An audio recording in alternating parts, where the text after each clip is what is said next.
salaamaaleykum waa Sénégal salaamaaleykum waa àdduna ñi ngi leen di nuyu kenn ku nekk ci turam ak ci santam ni ñu koy defee altine bu jot ñuy am mbégte di jàkkaarloog yéen ci seen émission bi nga xam ne yéen a ko taamu ak programme télévision Futurs Médias yi mu di seen émission diaspora mbégte la ñuy am wax naa leen ko actualité yi nga xam ne moo ñol doomu Sénégal wala boog doomu Afrique yi nga xam ne ñoom ñoo nekk bitim réew tax ñu duppee émission bi diaspora fas yéene leen ko faram fàcceel andil leen ko tey ci anam yi mu gënee gannaaw bi ñu leen nuyoo ba pare fu waay mën a nekk ci àdduna bi dinañ ñëw ak yéen ci waxtaanee li nga xam ne moom mooy doomu Sénégal bi borom horizon sans frontière mu di Boubacar Seye bi nga xamante ne booboog léegi mi ngi ci loxo li yoon ngir nag ba tey gis nañu ne tey am na information yi progressé na wax nañu ne mi ngi fi nga xam ne santé permettre tu ko dafa nekk nag fi nga xam ne moom moo di ci l'hôpital ngir pour des besoins de santé donc mi ngi noonu ba tey ji nag dugal nañu recours li nga xam ne moom moo di pour liberté provisoire rek ñuy ama xaaru ndéggandiku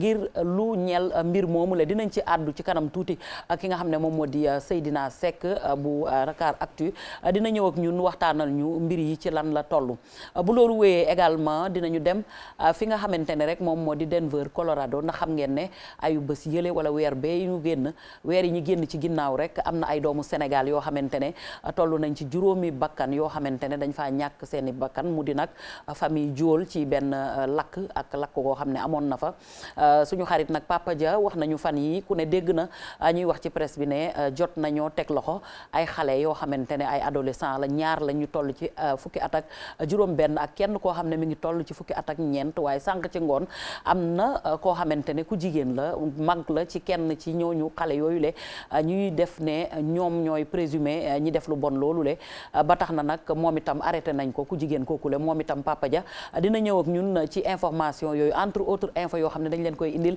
ci seen émission diaspora comme tous les lundis waaye loolu yëpp nag bu ñu koy def dañu koy ànd ak wax nañ leen ko altine bu jot bu ñu toogee dañuy jël benn jigéenu jàmbaar wala góoru jàmbaar boo xam ne doomu Sénégal la wala doomu Afrique la li nga xam ne moom moo tax ñu ko fiy teg nag dafa nekk jàmbaar joo xamante ne nii comme doomu Sénégal yu bëri yoo xam ne bu ñu génnee dëkk bi dañuy dem bu ñu demee nag domaine d'activité bi ñu nekk ña nga cee excellé ndax moom mii tey jii ñu leen fas yéene indil jàngalekat la fii ci Sénégal waaye tam ca bitim réew li tax ma ne jàngalekat la mooy li may wax souvent rek boo demee bitim réew da ngay boo dellu si waatee sa dëkk am loo xam ne samp nga ko fi ngir wane la nga xam ne moom nga wuti woon dafay nekk loo xam ne ñun daf ñuy soxal ba tax na dañu koy wane tey jii nag moom lañ leen andil tey muy jigéenu jàmbaar boo xam ne reconnaître nañ ko li ñuy def waaye itam mu nekk vice présidente ASA nag boo ko déggee mooy association des Sénégalais d'Amérique waaye itam lu ko jiitu moom mi ngi tudd nag madame Diouf Awa Diop nga xam ne nag ku ne ràññee na ko foofulee ca wàllu Amérique mu def liggéey bu am solo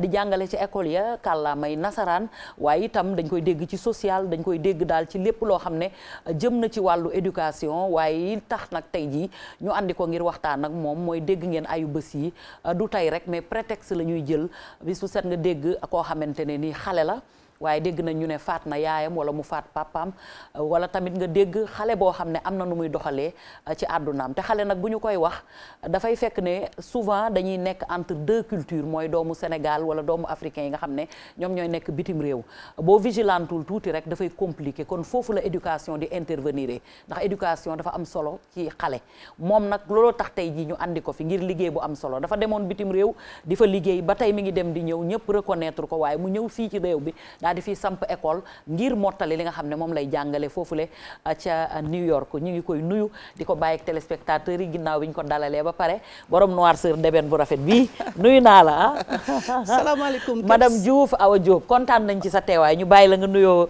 waa àdduna. Kebs maaleykum salaam. maa ngi lay nuyu di la ziar.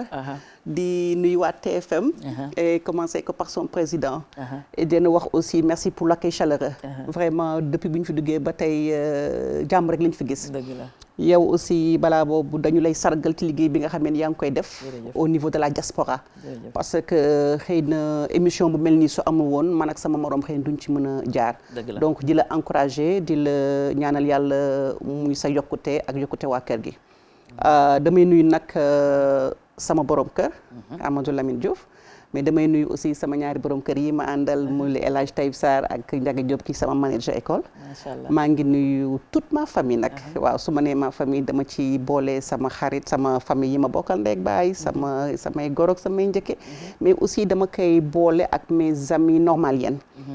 parce que man je suis de la 17e promotion de l'école normale des jeunes filles Germaine Le Goff. donc émission bi maa ngi koy dédié toutes les normaliennes. spécialement la 17e promotion. mais aussi di nuyu waa États-Unis comme étant vice-présidente de l'ASA. maa ngi leen di nuyu di leen di massawu ca la fa xew toujours ak sedduwaay ba na mu méttee. mais di nuyu aussi bépp jigéen boo nga xamee ni jigéenu jàmbaar la génn nga di daan sa doole à travers le monde. di leen di déjee émission bi mën nañu dem ci biir waxtaan bi. dëgg la c'est important ni nga ko waxee noonu la ñu ngi nuyu di sargal képp kuy jigéen ndax jigéen nag moom mooy sookulu famille te fii ba bitim réew gàcce ngalaama ñoom jigéenu Sénégal ak jigéenu Afrique taxawaay bu am solo la ñu am à l'image de invité bi nga xam ne moom la ñu am tey yaa ngi wax léegi ne normal yéen nga say début fii la woon nga commencé jàng fii waaye bi nga paree da ngaa génn Sénégal est-ce que mën nga ñëw tuuti ci sa jaar-jaar ba li la indi fi nga xam ne moom moo di Amérique ba New York précisément nga fay jàngale. waaw man maa ngi jàngee Thiès. J'ai fait les privés catholiques j'ai fait Sainte-Anne Sainte-Ursule Saint-Gabriel. et j'ai été admise en 1988 à l'école normale Germaine Le Goff. kon xam nga loolu c'était sous concours la doon. alors après ma formation nag jot naa jàngale lu tolloo 4 ans ou 6 ans. j'ai fait un peu la zone des Niayes. spécialement ak Kër Mbir Ndaw. am naa fa sax turandoo d'ailleurs. donc falaa defi sama ay début ak l'école 1 de Tivaouane. foofu aussi vraiment yokk nañ sama xam-xam forgé nañu ma à l'image de beaucoup de collègues qui étaient là-bas. donc li ñu naan jàmbaar dawul dafa daani doole léeg-léeg di nga toll ci ay situation yoo nga xamee ni il faut nga taxawaayu góor. dëgg la il faut nga taxawaayu kilifa. parce que boo juddoo ci famille yu jaboot. paa ba retraité. xale yi jàpp gun ci dara. te xam nga ni Sénégalu jamono jooju xaw naa metti nga ni bon xaaral ma dem. bon dem vers où. vers l'aventure.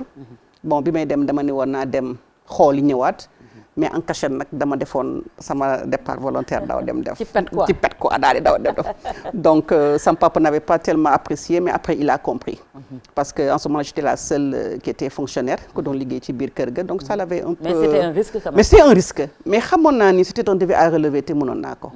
pourquoi mënoon naa ko parce que j'avais les bagages nécessaires. amoon naa gëm-gëm gi. amoon naa yar bi. mais aussi. intellectuellement j'étais prête. alors c'est que boo demee nag ba yegg nag ci nga xamee ne affaire bi du njàng départ bi du njàng.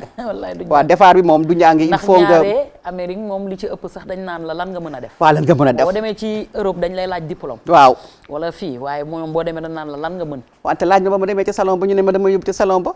ma dem di firi. ndaw sax damaa dàq.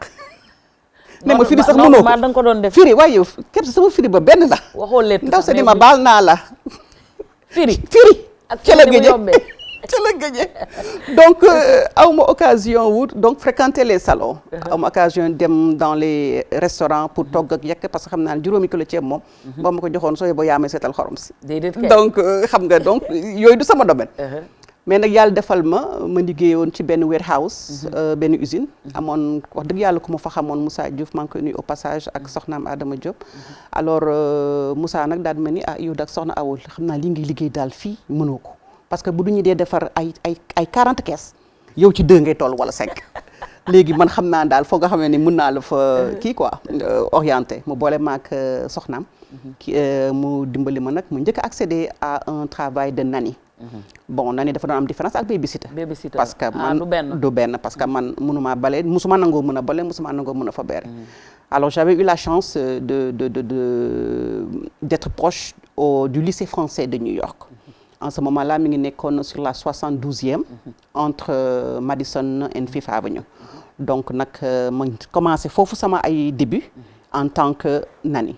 donc sama liggéey dafa consister woon à ce que nga jàppale xale yi ci seen devoir de français yi yóbbu leen ci seen ay mel na njàngum français bi avantage voilà non avantage la woon foofu dañuy wax par exemple boo demee ba am lu mel ne Amérique français foofu jarul jàng foofu nag la avantage ba nag foofu la avantage ba nekkoon donc nag ci kaw loolu de fil en aiguille ci laa dem nag ba bi ñu ubbi benn école bu tudd New York French American Charter School nag man ma gisoon ci sama bopp en tant que mère en ce moment là vers les années 2000 parce que sama doom yi foofu la ñu juddoo alors bi may dem na dama doon dem pour campagne pour ñun francophones yi ñu am école yu nga xamee ni tolloo na ak ñum parce que les écoles françaises qui étaient là-bas on ne pouvait pas les payer parce que c'était très cher excessivement cher donc ñun ñu am une école francophone au milieu de Harlem donc c'était une aubaine pour nous donc bi ma fi demee nag di campagne au niveau de la communauté pour ñu nangu ñu ubbi ko parce que bëggatuñu woon suñu doom yi ñu leen di yóbbu Sénégal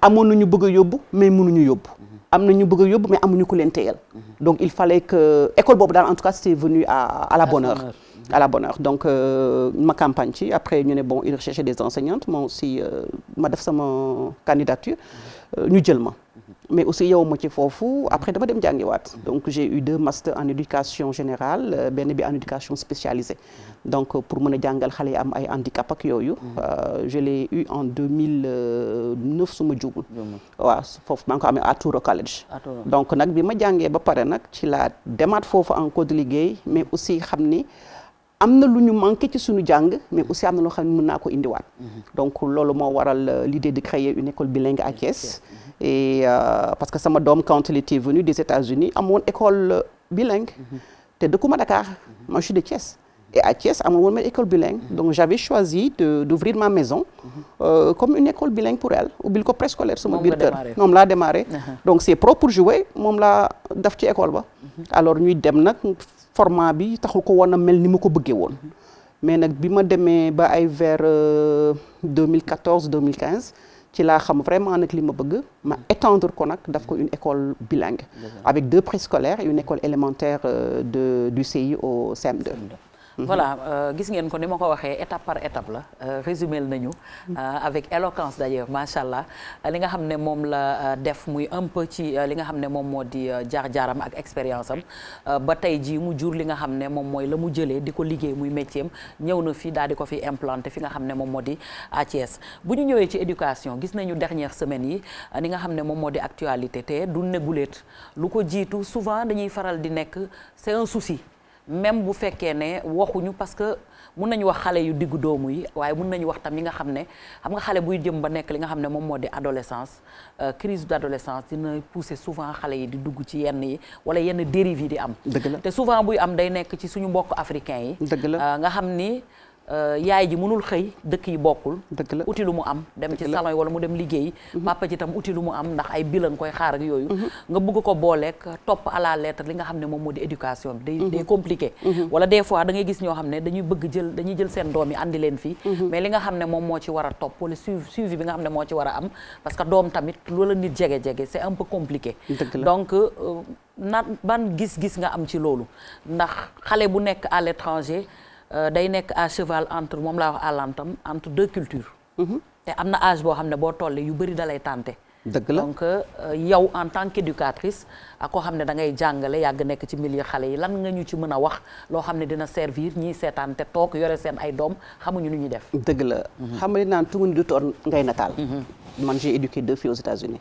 j'ai une fille qui a 19 ans et une fille de 13 ans laxaat xaaral ma def nii donc li ma ci seetlu mooy xale doo ko jox comme fille mais aussi il faut nga am jot xale bi dëgg la parce que su fekkente ni xëy na sa liggéey permettre la ngay wàcc yenn heures yi dina am yenn jafe-jafe yi pour nga toppatoo sa doom parce que doom boo ko bëggee bàyyi rek yaru babysitter te léeg-léeg nga am malchance su babysitter bi ngay koy yare bokku leen sax aada wala culture dafay gën a metti man personnellement j'avais choisi parce que dama daan gis ay samay dëkkaale sama ay cousines ñu ma xam des amis ñoo nga xam ne seen doom dañuy juddoo en France aux États-Unis mais dégguñu olof man amoon naa kersawu di sama yaay di wax ak sama doom te mu naan déggul olof pour man loolu man sama gàcce la woon di wax ak sa doom mooy la lii doomu Sénégal sama doom déggul wolof. foo mën a juddoo da nga làkk olof. loolu moom du ndam.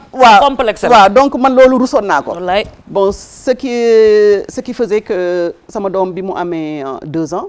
dama ko indi fii. mais bi ñu amee 5 ans. kenn ku nekk dama la indi teg la sama wet.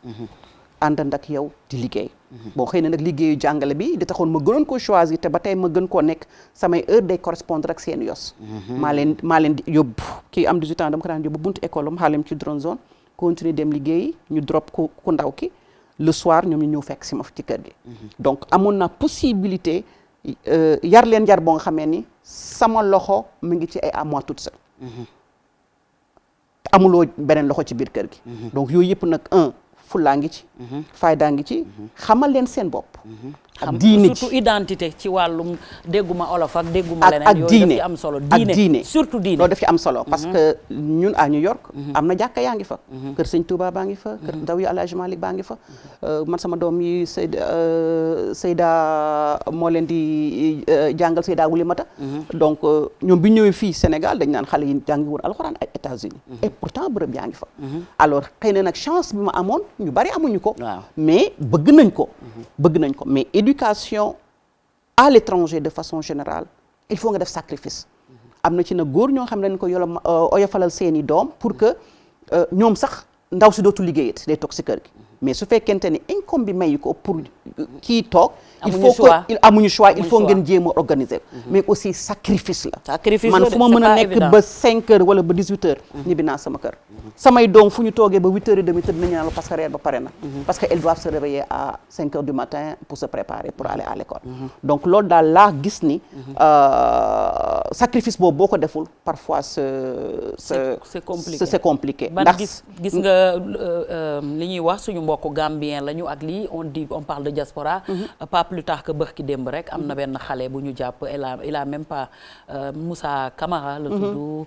il a juste à peine xaw ma 22 ans la am. sa mère nekkoon koo xam ne njaboot la aussi. macha allah mu dóor ko bal ci bopp. waaw loolu tamit. waaw loolu aussi benn la ci exemple yu parmi tant. waaw loolu aussi li koy indi àndandoo. àndandoo parce que ñun yàlla daf ñu nattoo doo am possibilité choisir dëkkuwaay bi nga dëkk. waaw parce que dëkkuwaayu Amérique tamit surtout Harlem. waaw dëkkuwaayu Amérique. income bi daf cee am solo. boo tollee nii fii ngay dëkk waaye boo tolloo nii fii ngay dëkk. loolu aussi daf cee am solo. te parfois nit ñi dañ koy xaw a bàyyi. sa doom bu duggee école jëm ci kër gi. xamuloo kan lay àndal. xamuloo kañ lay dugal ci biir kër gi. loolu boo ko toppatoowul rek mën na koo xam. te biti bi mën nga yar sax yar bay bëgg a dee mais nga mu dem université. mu changé. kon il faut que mu nekk loo nga xam ne c'est permanent. li ma lay waxaat encore di la ko confirmer mooy foi bi daf ci am solo. jàngal sa doom l'islam ñu la koy waaral yow it nga dolli ci ak ñu xam fii nu jugee. xam fi nga jugee mooy man li ma am est-ce que sama morom bu tolloog man au Sénégal am na la même chose. man kese sama nekk. man kese sama tablette. man kese sama lii man kese sama laa.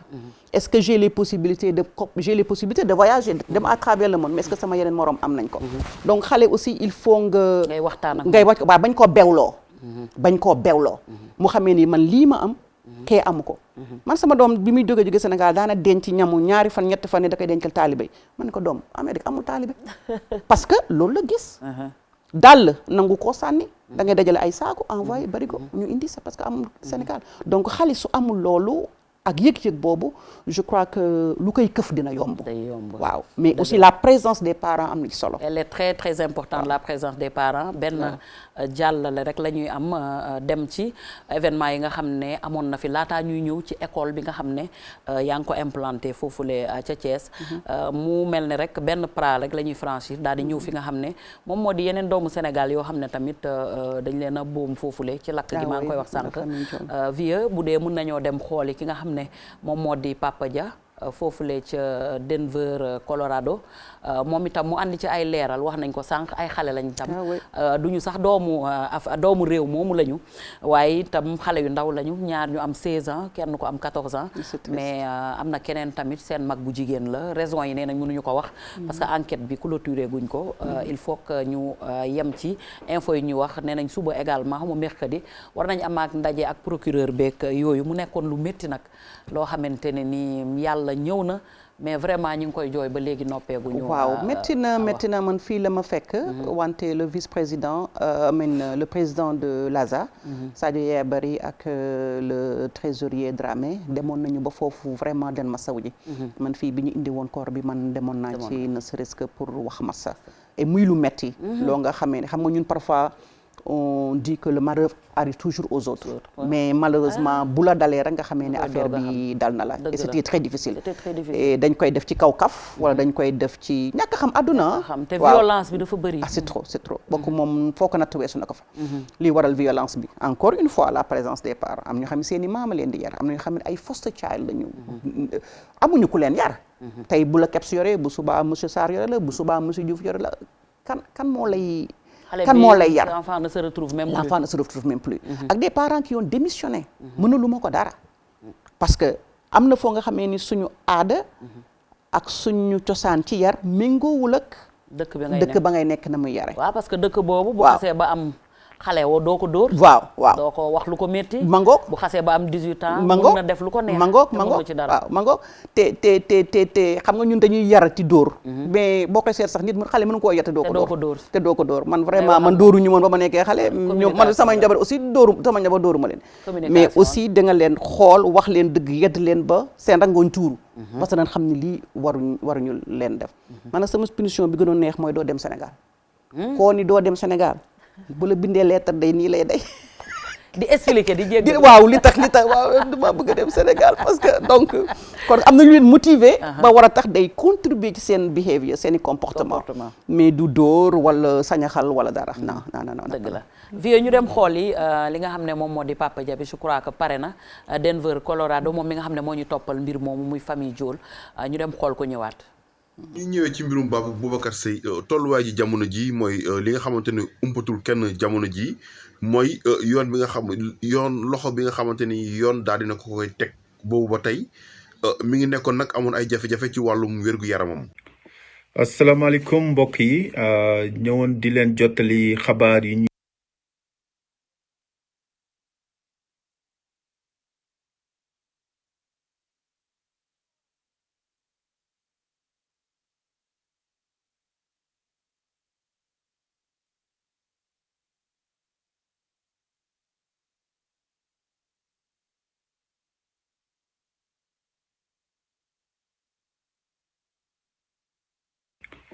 asalaamaaleykum mbokk yi ñëwoon di leen jottali xabaar yi ñu fi mujjee jot ci mbiru famille Diol di fàttali rek famille Diol mooy sénégalais yi nga xam ni juróomi sénégalais yi nga xam ni dafa am ñu leen faatoon fii ci Denver tey nag mu tolloon ci juróom-benni weer boobu ba léegi ñi ngi lijjanti di xool ñan ñoo def jéye bu toll noonu.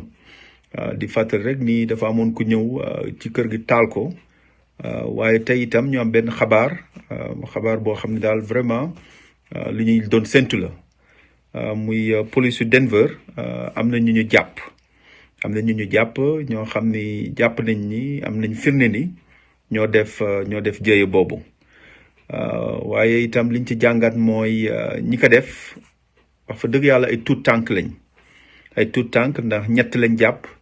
kenn ki bi ñuy def jéye bi mi ngi amoon fukki at ak ñeent yeneen ñaar ñi ñi ngi am fukki at ak juróom benn donc vraiment mu nekk ay xale yu ndaw yu def jéye bu mel noonu waaye yoon teg na loxo ci seen kaw ba caabi féete na leen ginnaaw waaye itam ñu ñuy firndeel ni rek li tax xale yi def jéye bu mel noonu mun a guñ ñoo wax lu tax ndax ñi ngi topp investigation bi waaye wax nañ ni rek pour dalal ñu ne ñu xam nañ ni am nañ firnde du mbiru racisme du loo xam ne itam dañoo toppoon famille Diol bi ndax ay jullit lañu wala ay africain loolu lañ ñu jot a wax waaye jotagoon ñoo wax lan moo tax ñu def ko.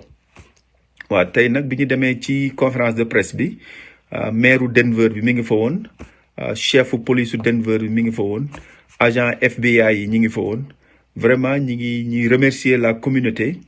surtout di remercier le consul général El Hadj Ndaw ndax moom boobu ba léegi itam mi ngi jàpp ci liggéey bi di leen assister ñi ngi remercier itam le gouvernement du Sénégal ndax gouvernement du Sénégal jàpp na ci investigation bi ba bi ñu soxlaa yenn information yi Google pour mu yónnee leen ko gouvernement du Sénégal bind na bataaxal ba Google mu gaawal loolu ba yónnee leen ko donc suba nag war nañoo dem ci kanamu juge bi pour gis xale yi def jéye bi donc ñu def audition bu njëkk bi donc yeneen xabaar yi ñu fa for rek dinañ ñëwaat waaye doon leen wax ni rek am na ñu jàpp ñetti xale yi itam ñi ngi nekk ñaar ñoo xam ne ay tubaab lañu ay tubaab américain tubaab kenn ki mi ngi nekk d'origine asiatique donc lan lañ ci jot a xam ni ñoo def jéye boobu Papa Marito Dia doon wax ak yéen fii ci Denver Colorado jërëjëf wasalaam. merci beaucoup à toi Papa Dia mu ngi noonu vieux Papa Dia moo nekk noonu moo nekk Denver Colorado moom suñu mun nañ ne suñu correspondant la lépp loo xam ne am nañ ko fa rek moom moo ñu koy jottali ban gis-gis nga am pour ñu tënk ci li nga xam ne wax na ko ñu daal di dem xooli nag ndax tey ji dañoo am sponsor bu mag.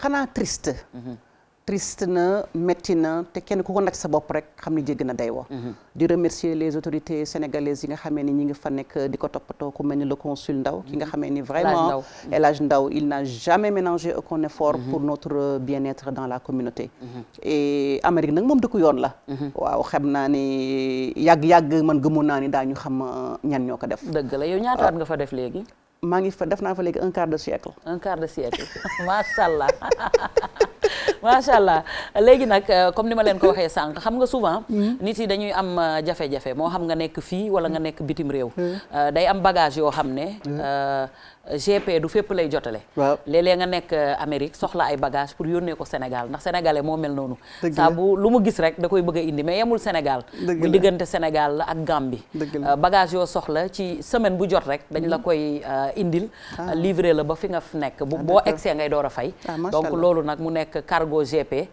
suñu xarit Diagne moom moo ko yore muy lu am solo dina dem Gambie te bagage yi da koy jëli boo amee bagage da nga koy yónnee day jël bagage yu Mexico Canada diggante Amérique moom lépp ba mu daj da ngay yónnee lépp rek bu ko defee ñu daal di la koy andil yónnee la ko bu dee Gambie la jëm wala Mauritanie wala fu mu nekk tam moom moo la koy yóbbul ci njëkk yu yomb donc kooku nag tey ji muy cargo GP bu fekkee ne tamit da nga am beneen soxla maanaam mooy nga bëgg loo jënd yow te nekkuloo sur place da nga ko koy yónnee moom mu jëndal la lépp li nga xam ne soxla nga ko ci plateforme e-commerce yi nga xam ne moom moo am wala Walgreen wala yëpp loo xam ne soxla nga ko rek bu egsee nga doog a fay kon ñu dem seetaani suñu sponsor boobu nga xam ne moo jàpp ci liggéey bi mu di Diagne cargo GP ñu dellu si waat ak yéen ak suñu invité tey mu di soxna Awa Diop madame Diouf ñu daal di eggali émission bi ñu dem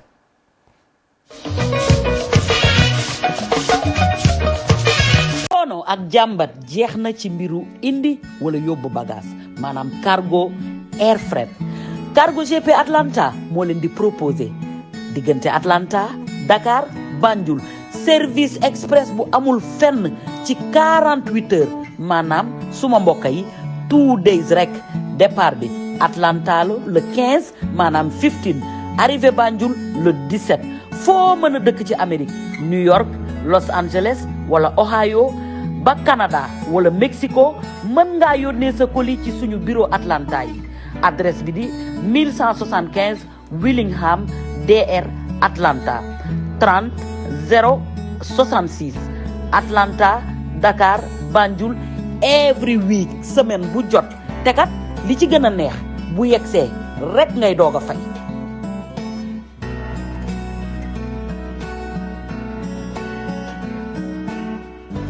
ma ne kenn du cargo GP Atlanta.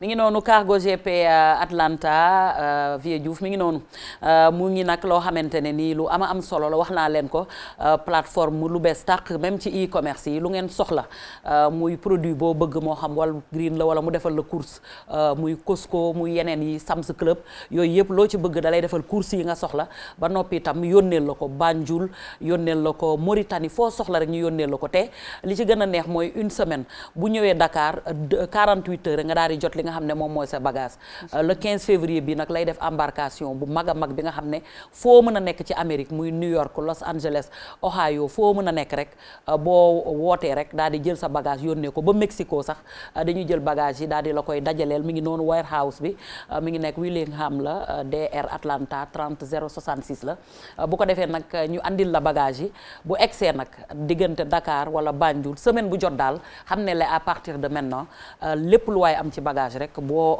contacté ñi nga xam ne numéro yaa ngoogu di jàll ci seen écran bi boo ci wootee rek di nga jot ki nga xam ne moom moo di Jaañ muy jàmbaar moom itam di doomu Sénégal boo xamante ne jàmbaar la ci li muy liggéey bu ko defee ñu acheminer la bagage yi fa ba fi nga jëm loo bëgg ci bagage nag made in USA rek lay indi nee na China amu fa place kon noonu la demee ma bàyyi la nga sànni ci kàddu ci Jaañ mi ci Cargo GP.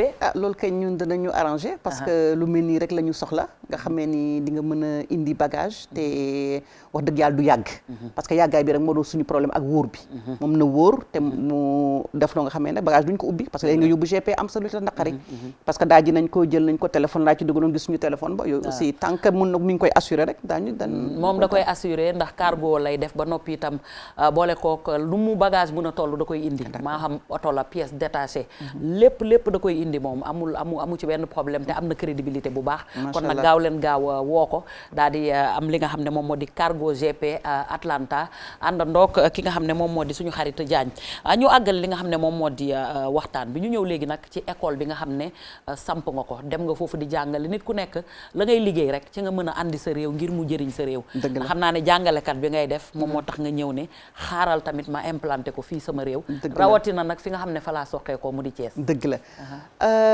Kebs loolu dina ma intéressé loolu parce que li ñaan jàmbaar dawul dafa daan doole te loo jàngul mënoo koo tari man dama di jàngalekat donc ku ñu école normale des jeunes fii di nga génne Germaine Le Goff te yooyu jamono vraiment asset nga ci éducation au Sénégal te fa ñu nekk aussi vraiment wane nañ fa li ñu mën wax sa bokk nañ ci lu ñu gën a naw foofu nekk naa fa assistant principal mais parfois des raisons familiales mooy tax nga xaw a dellu ginnaaw mais wane nañu xarañte goo nga xamee ni mën nañ koo doxal alors dañu gis nag loo nga xamee ni ci éducation mooy dafa mel ni ñun dañu doon jàng ba tey moom la ñuy jàngale dafa am foo nga xamee ni njàng dafa toll te ñu nangul ñun ñi dem gis ñëw ñu nangul ñu mën a indi la ñu xam jox ko suñu ay doom jox ko suñu ay rakk jox ko suñu ay sët. naanaam mu mel ne foog ñu andi ci ay coppite. il faut mu am coppite méngoo tuuti jamono. ah oui il faut mu fet coppite mu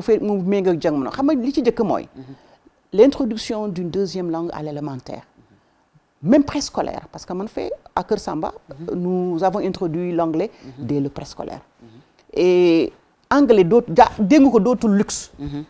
mais nécessité la donc foofu la jàngale toll. toll nañ ci jàngale boo nga xamee ni moment boo nga xamee ni xale war na jàng ci ordinateur actuellement ak Covid bi kenn dematul fenn man j'enseigne en ligne à partir d'ici mes enfants ñi ngi jàng en ligne te Sénégal ñi fi nekkoon ñu bari te benn moment bi ñi ngi jàng en ligne donc foofu la xam-xam toll il faut que ñu nangu gis li ñuy gis ci biti indi ko si biir jàngale ak smartboard à Kër Samba nous avons des smartboards yoo nga xamee ni dañuy renforcer suñu ay leçons donc on a besoin de ça ba pare am leneen loo nga xamee ni war nañ ko waxtaane ak ñi jiite suñu jàng man dama gëm ni un enfant qui a bien fait un cycle normal bu préscolaire def grande section bu normal waratul def CI man pour man c'est une répétition CI et une répétition inutile donc yooyu moo tax léegi nga dégg ñu naan jàngum Amérique dafa gaaw wala jàngum France dafa gaaw non dafa am yoo nga xamee ni pour ñoom du soxla il faut ngay jàng li nga xamee ni moom nga soxla culture générale baax na trop mais dañuy jàng boo xam ne daa fay yàgg te laqatu la deuxième guerre mondiale ak yooyu yëpp baax na sax histoire la waaye ñun ñii sax ba ñuy jàng yooyu la ñu doon jàng beneen bi ma la bëgg a wax mooy am na leen loo xam ne tam lu ñu war a mën a boole ci loolu la sama xam-xam bu gàtt dëgg la mooy que comme li ma la wax sànq rek yeneen dëkk yi boo demee dañ lay laaj li nga mën waaw muy spécialisation dëgg la ñun ak keneen ba léegi booy jàng di nga am plus de 20 matières matière bu ci nekk nga bëgg koo dugal ci sa bopp benn par benn. dëgg la alors que ñeneen ñi dañuy def spécialisation lu xale bi ndaw wala formation aptitude bu mu am ci beneen métier dañ ko fay orienté. loolu xam naa dañ ci ànd ak ñun. loolu moom dinaa ci ànd ak yow et dinaa ci dolli le fait que ñu xool sa doom xarañ na. ñu jéggil ko. jéggil bi du xëy na sax day génn sax ci classe boobu. toute une journée. par exemple dama jox l'exemple de ma fille macha allah. toll na benn moment boo xamee ni classe supérieure bi fa lay dem di liggéey ay cours. Et quand elle était en 8th grade, c'est-à-dire entre seconde, première ak terminale, elle a déjà pris des cours à l'université yoo nga xamee ni bu dematee collège du ko jël. maanaam anticiper nañ ko pendant 3 ans yoo nga xam ne ce parce qu'elle était bien en anglais. En communication elle est très bien. donc dem na baat collège ba diplômé foofu. donc yow boo demee à l'université am na yoo xam ne ba à baa yi da nga koy romb dem. loolu da ngay gagner du temps. mais est-ce que par rapport à ça yéen peut-être dajaloo ngeen wala def ngeen ko wala ngeen def proposition yi wala je sais pas. jébbal ko parce que gis nañu am na image bu ma gis naa président français bi Emmanuel Macron. mu nekk sa biir classe la ngay jàngare français tax mu ñëw fa wala. bon xam c'est que dañu ñu tegal ñu photo bi. waaw looloo ngi ci mais aussi suñu école dafa bari une communauté française. Voilà. et nous sommes en rapport am nañu ay lëkkaloo ak waa ambassade de France. man mii seen French Heritage Programme bi maa ko yore woon de 2008 su ma juumul ba 2017. man maa yore woon seen French Heritage Programme. donc loo nga xamee day tax xale yi di làkk tubaab. mais jàngale waale seen aada moo xam malien lay doon moo xam guinéen lay doon moo xam xeet bu mu mën a doon. waaw loolu moom seqoon nañ ko ba pare. yàlla defoon aussi bi muy ñëw xam naa ni. daal nekk en pleine discussion. waaw en pleine boobu temps sama biir classe. li ma doon wax mooy gëmul woon ni. y a autant de d'ethnie ci suñu école bi. parce que suñu école bokk na ci école boo nga xam ne am nañ plus de 36 nationalités. chinois japonais sénégalais malien. boo assisté suñu journée culturelle yi macha allah. da nga naan je vois le monde entier. par exemple photo bee ngay gis qui journée culturelle la woon. où chaque enfant était venu habillé. ci tenue wu dëkkam. ki ngay gis nii ci kanam sama élève la woon elle était une dominicaine. haïtienne et tout ça ku nekk wane daal sa aada ba pare ñu togg nag indi. waaw togg ceebu jën cosaanu Juufeen nga def. waaw da ngaa feelu monsieur nga. waaw boobu dama xam naan takk naa boobu bi daal ba mu dëgër. ba mu dëgër donc dañuy togg indi ku nekk togg sa togg cosaan. ñu ñëw bokk partagé wu. fecc musique gu sa dëkk. et muy brassage ba nga xamee da nga ni bon lii njàngal rek ko mën. waaw njàngal rek ko mën. et puis xale yi aussi ils s'acceptent entre ñoom. dañu accepter seen ay différences. waaw mu nekk nag loo nga xamee ni ñun. loolu dañu ci nu mu tudd dañ ci tenir quoi. dañ ci tenir woon on est différent mais am na loo nga xamee ni ñun ñoo ko bokk. dëgg la et jàngal nañu xale bi dès la grande section que mu xam mooy kan. am nañu ay leçons bu ñu def qui s'appelle All About Me. tout sur moi que xale bi war na xam kan mooy yaayam kan mooy papam son arbre généalogique. làkkam bu mu jàng dinañu mën a wax sax nu ñuy waxee salaamaaleykum. ci làkk boobu. ba pare dina indi lekk dëkkam. si li ngeen def noonu c'est hyper important. moom mooy tax boo amulee identité doo mën a dem fenn. yow identité bi mi ngi ñëw déjà ci ngeen di def. valeurs yi nga leen di inculquer ba xale bi mën a imprégné wu xam mooy kan. boo xamul yaay kan doo mën a dem c'est hyper important. il faut nga xam yaay kan te il faut savoir accepter les autres. la tolérance waaw la tolérance waaw. man maa kii bokku maak moom diine. bokku maak moom lekk. bokku maak moom dara. dama koy rejeter non mais damay nangul kooku. li américain am kii yo is my miam. donc li la neexul wala li la naqari li la xasaw ci sama lekk. man moo ma neex waaw man loolu moo ma neex. dëgg la voilà mu mel ni am na solo Macron lu mu la waxoon ba mu taxawee. Macron daal loolu la ma doon wax ni ma gëmul jàkkaarlu woon ni gis na sénégalaise buy jàngale fii et puis naka la ñuy def ba jàngale xale yi le français le curriculum est-ce que xale yi fi nekkoon ñëpp ils sont venus avec background français alors que c'était pas ma sama classe bii defe naa ni j'avais juste 5 élèves yoo nga xam ne ñoo fa dégg tubaab. wala boog am background ñi ci des ñëpp dégguñu dara. ñëpp anglais la ñuy làkk ñi espagnol anglais espagnol.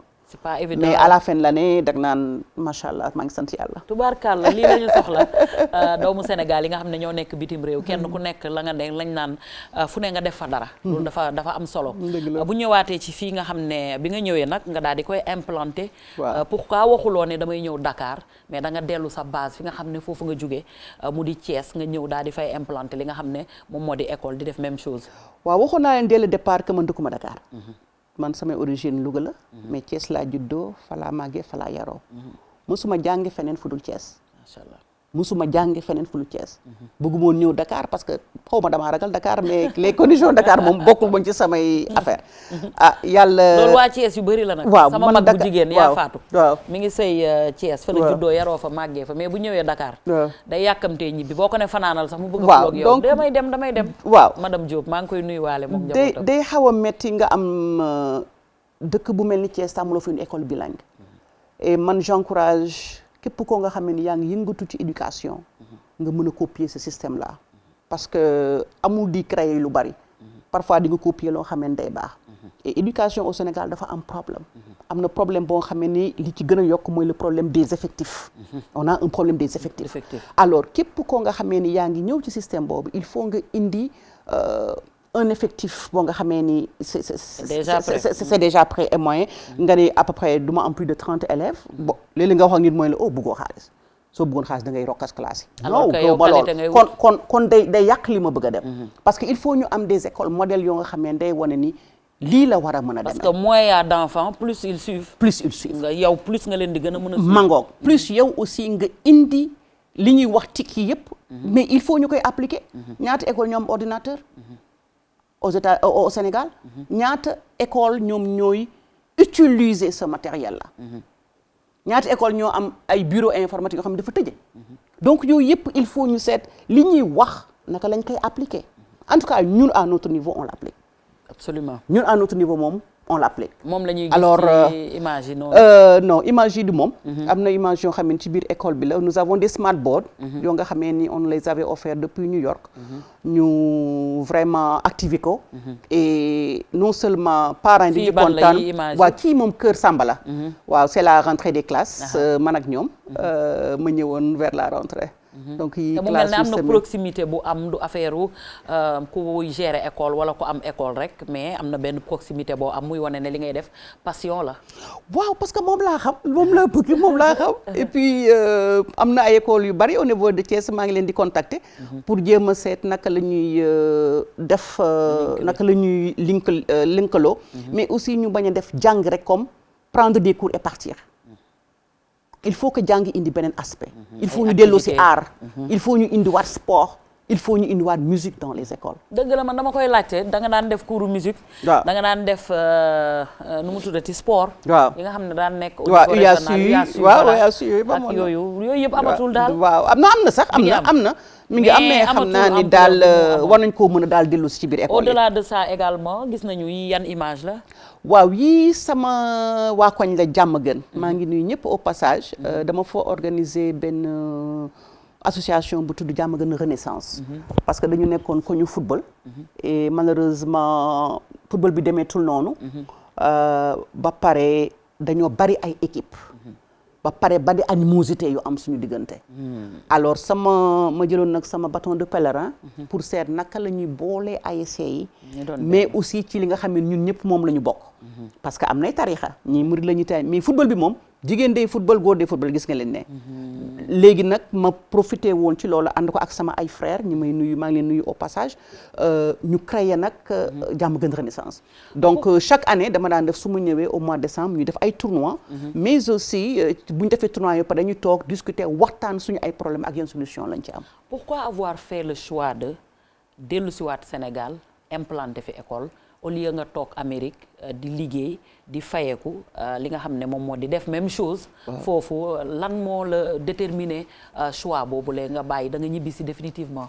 ñibbisi gu ma définitivement mais maa ngi ci yoon. yaa ngi ci yoon ok. je suis en train de progressivement je suis en train de suivre un doctorat au CEDS ici à Dakar pour faire la diplomatie. parce que léeg-léeg nit da ngay bëgg a changer tuuti mais ñibbisi bi du dara lu dul partager li nga am.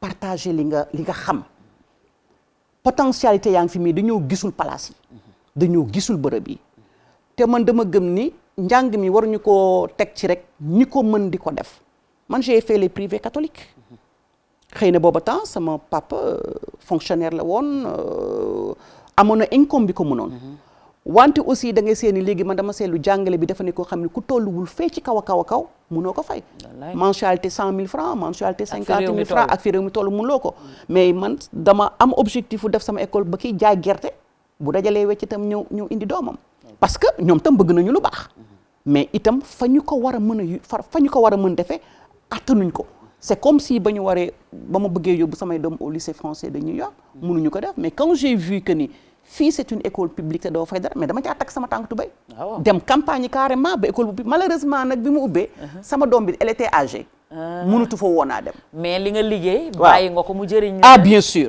et maa nga fay joxe sama xam-xam vraiment loolu moom dama ci proud dama ci kontaan mooy école bi ma nekk waaw alors li ma def Thiès nag daf ça vient à son heure ça vient à son heure parce que dëkk bu mel ni Thiès mu nekk te du am une école bilingue mënul nekk te du am école boo nga xam ne ko xool da nga ne initiatrice bi waaw doo ni bon Thiès amoon école bu baax wala boog école bu baax dafa am ñu ko battaleel alors ñu ko jagleel pour tout le monde alors que képp ku ko mën war nga koo mën a wane ñëpp la war a mën a doon donc man nag ci loolu laa xarañ maa ngi nag man sama doom il faut ma jox ko li mu amul parce que Amérique moom ku fay yàgg ñaari fan dañ la jàngal ni la problème a ngi nii mais trouve une solution. d'accord waaw am na solo lool.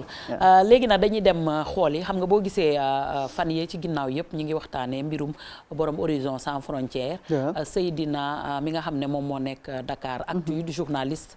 moom itam boo xamante ne kenn weranteetul li nga xam ne moom moo di njàmbaarteem. moom mi ngi fi nga xam ne dugalal nañ ko nag recours ci li nga xam ne moom moo di voilà pour liberté provisoire parce que état de santé moom moo ko tax mi nga ca hôpital ba. donc ñi ngi xaar li nga xam ne moom la ñuy décider ndax nag justice bi moom moo war a décider ci ndax nañ ko accorder liberté provisoire ou pas donc ci loolu la ñu nekk ñu dem xooli Seydina Seck lan la ci wax journaliste ñu dellu si waat ak yéen daal di def xam naa ne dernière partie émission bi.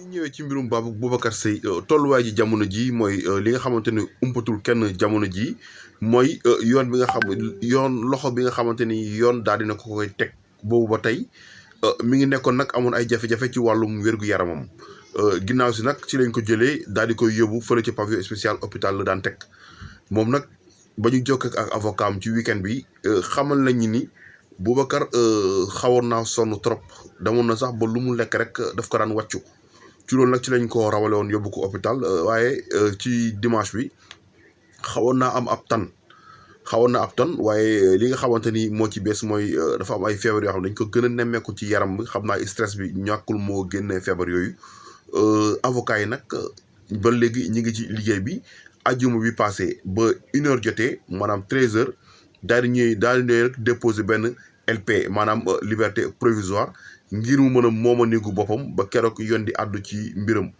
loolu nag ba tey moo war a nekk ñun suñu combat ñi ngi ci continuer di xeex ngir pour obtenir sa liberté parce que jàpp nañ ni Boubacar li nga xamante ni loolu lañ koy wax du dara loo xamante ni jar nañu ko ci jàpp rek daal di tëj parce que lu mu laajte mooy ñu audité fonds yi nga xamante ni moom la Union européenne daal di dugal ci réew mi diggante 2006 jàpp 2019 loolu nag moo ko jural kaso bi nga xamante ni fa la nekk mooy fàttali nag ni dégg nañ fi yàgg nañ fi dégg ay scandale bu yàggul dara waa Forum Civil def nañ fi benn rapport ne Sénégal mi ngi si liste rouge wàllum dëkk yi nga xam fa lañ gën a nemmee comme guerre te dara fekku leen ci yàgg nañ fi dégg coowal ArcelorMittal mujjul fenn coowal pétrole beeg gaz bi dégg nañ ko mujjul fenn 94 milliards Ousmane Sonko yi dégg nañ ko mujjul fenn coowal Big Togo bi tamit dégg nañ ko mujjul fenn donc mu mel ni nag lu ñuy seetlu ci dossier bi mooy wàllum acharnement wàllum jaay doole parce que mënuñoo comprendre citoyen bi taxaw daal di laajte est-ce que jotul ñu auditer fonds bi nga xamante ni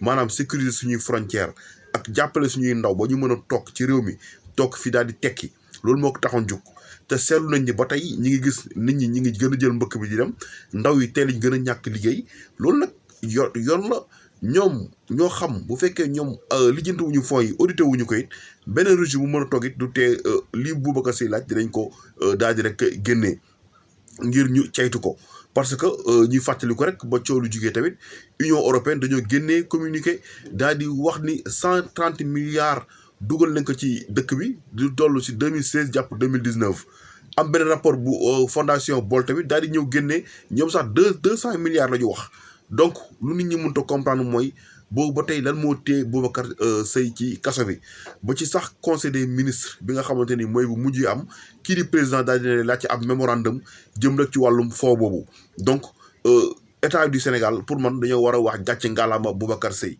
askan bi tey dañoo war a wax gàcce ngalaama Boubacar Seye ndax mi ngi noonu mu nekk nag ki nga xam ne rek moom ngeen doon xool léegi mu di Seydina Seck di chroniqueur administrateur du site senegalactu.com ak itam actudiaspora.com moo doon wax loolu di àddu ci li nga xam ne moo di mbirum Boubacar Seye ngir xam naa ne li ñu war a dese ci waxtu bariwul rek en tout cas ñun amoon nañu mbégte lool ngir toog ak yow waxtaan wi xam naa ne bii yoon bu njëkk la waaye du doon bu mujj kontaan nañ ndax doomu Sénégal ak àdduna lii la ñu soxla koo xam ne gëm nga sa bopp xam li nga bëgg ba nga demee bitim réew nga xalaat sa réew boo ñëwee daal di ko fi indi samp ko ngir sa doomi réew mun cee jëriñu kon loolu ñun dañu lay encourager di kontaan di ñaanal yàlla mu yàggale sa yoon di nuyu bu baax nag suñu xarit tamit Ousmane Diatta borom nit ku baax ki moom itam ñu ngi koy nuyu bu baax a baax di la bàyyi nag nga wax sa dernier mot ci li nga xam ne moom moo di émission bi rek laataa ñu koy tëj waxtaan bi daa neex moo tax mu gàtt waa dëgg la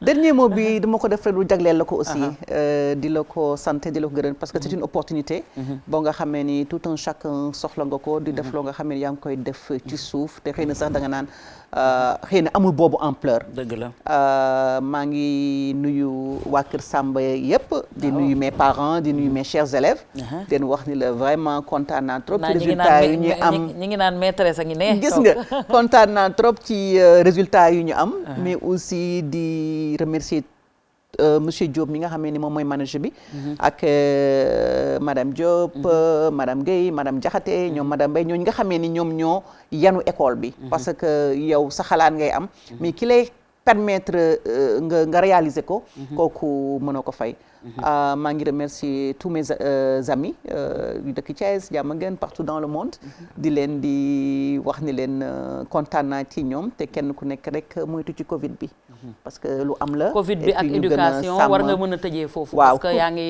yore école waaw li may mën a wax rek mooy ñu farataal masque yi gën a moytu parce que ñun suñu école ba léegi ñu ngi koy def toujours chaque matin nos enfants se lavent les mains ils viennent avec leur masque xanaa gën a renforcer rek encore davantage mais ça affecte l'éducation jara bàyyi xel la mi ngi fii et puis enseignement en ligne bi ñun ñoo ngi ci mais am na lu xale soxla ci biir moromam te bu ñu ko amul dañu xaw a metti kon daal maa ngi lay delloo kàddu gi Kebs di la sant di la gërëm di la wax ni la xam naa ne à plus bientôt à très très bientôt ñun daal en tout cas groupe Futurs Médias ubbil nañ la bunt yi ça fut un plaisir àndandoog yow ngir wane Sénégalais yi doomu jàmbaar bi nga xamante ne moom moo toog fii macha allah di ñaan rek li nga xam ne mu ngi koy def yàlla sunu borom jàppale ko ndax defalu ko kenn ku dul Sénégal ndax mënoon naa tukki toog ci réew ma mu nekk di fa fayeeku lu baax ne soxlaatuma ñëw Sénégal wala bu ma fi ñëwee damaa ñëw visite mais lii la ñu soxla pas que nga am xaalis wala nga am loo jëlee ci réew yeneen yi muy koom nga tabaxee ko sa kër rek daal di toog il faut que mu am loo xam ne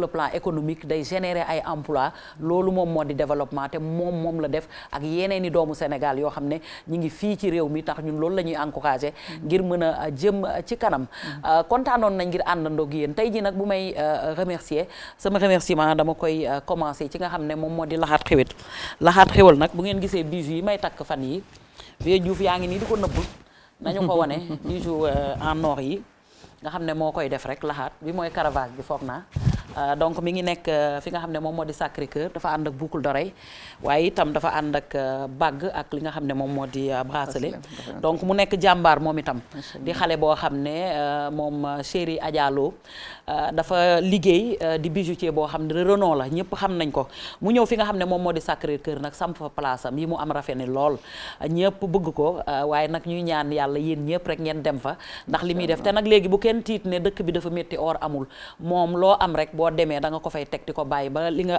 bëgg daal di sotti ndax bëri nay anam bëri na yërmande waaye li ci gën a neex mooy ay bijoux raffiné na te baax na kon Laxaat Xéwal yàlla na sa jàmm yàgg.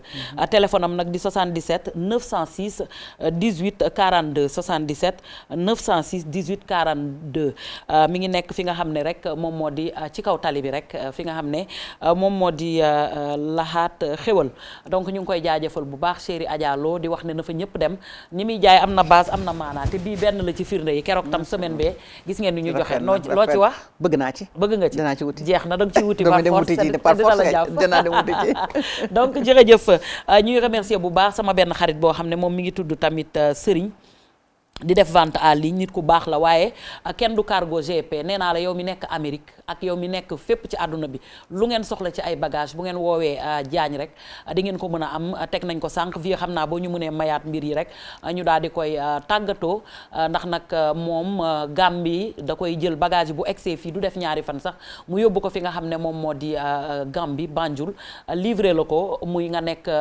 Mexico nga nekk Canada foo mën a nekk ci àdduna bi biir Amérique ci boppam fu mu mën a doon rek boo demee fi nga xam ne moom moo di warehouse bi ngay yónnee li nga xam ne moom mooy sa bagage te li gën a neex mooy boo egsee bu bagage yi egsee ngay door a fay te xoolal 2 days rek la donc semaine bu jot dina chargé bu ko chargé nga teel a jot ci sa bagage xam nga loolu amul fenn te quantité bu mu mën a toll daf koy andi ay tonnes nu mu mën a toll da la koy andil kon kooku mooy cargo GP ba noppi tamit am na leneen lu ci gën a neex ma tëjee ko mooy que bu fekkente ne bii jël nga li nga xam ne moom moo di bëgg nga luñ la jëndal foofu defal shopping ci ay ñoom Costco Sam's Club ak Walgreen ak eBay wala Alibaba loo soxla rek da la koy jëndal andil la ko muy plateforme yi nga xam ne moom moo di e-commerce yi ba noppi bu egsee ngay door a fay nga yónnee ko daal di koy fay bu egsee nga daal di fay loolu kontaanoon nañ ci àndandoog yéen di jaajëfal bu baax Awa Ndaw borom salon Latifa nee naa la 30 ans de carrière zéro faute moom la mu ngi noonu muy di madame Sarr moom moo def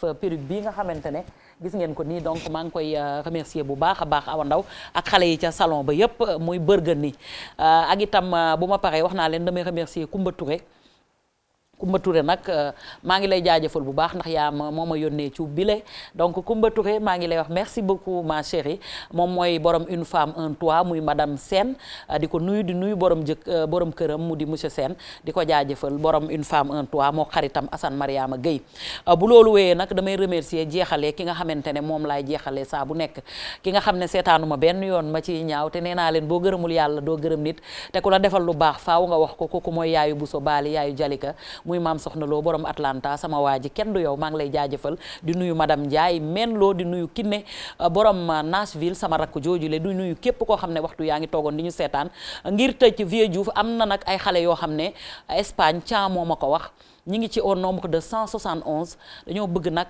ñi nga xam ne ñoom ñooy autorités yi ñu gën ko gëstu ba ñu eggee gaal yi la ñu jël ñi ngi fi nga xam ne moom moo di Espagne Tenerife plus précisément ak ñenn ñi nga xam ne dañ leen a tasaare ci dëkk ba dañoo nekk ci hôtel yi waaye dañuy jékki-jékki toogaay bi métti bu toogaay bi méttee ñu génn bu ñu génnee nag boo defee 2 jours boo ñëwee ci hôtel bi dootoo fa duggaat donc duñ fa duggaat ñu nekk ci mbedd yi di fanaan ak yooyu mujj gi am na ci ñoo xam ne dañ doon dem ci kër daayira ba di fa fanaan waaye ci foo xam ne amul fu ñuy sangoo hygiène bi dafay compliqué donc ñu ngi ci mbedd yi nañu leen gëstu xam ne ay doomu réew mi lañ te xas nañu ba àgg ba pare ñu jàppale leen xool seen situation ñi ngi au nombre de presque 170 ci gaal yi la ñu demee woon mais booboog léegi dañ leen a teg ci li nga xam ne mooy hôtel yi di leen jox lekk ak naan waaye loolu indiw leen fa te ñoom nee nañ duñu dellu si kon nañ leen taxaw ñu xool nan la ñu xaw ma nag nuñ koy taxawoo ndax compliqué na ndax gouvernement espagnol la ko war def na ko mais daal nañ ci bàyyi xel bu baax a baax te xam ne mi ngi noonu kon Thian depuis Espagne ñu fanaan jàmm di remercier toute l'équipe bi nga xam ne moom la ñu àndaloon ci émission bi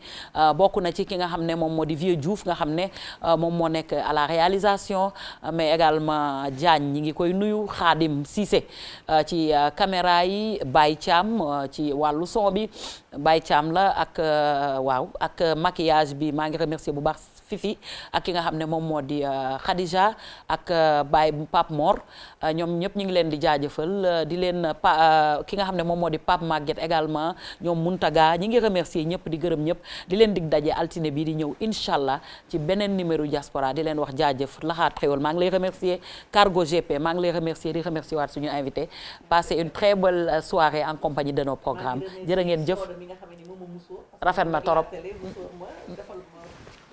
non nice na jërë ngeen jëf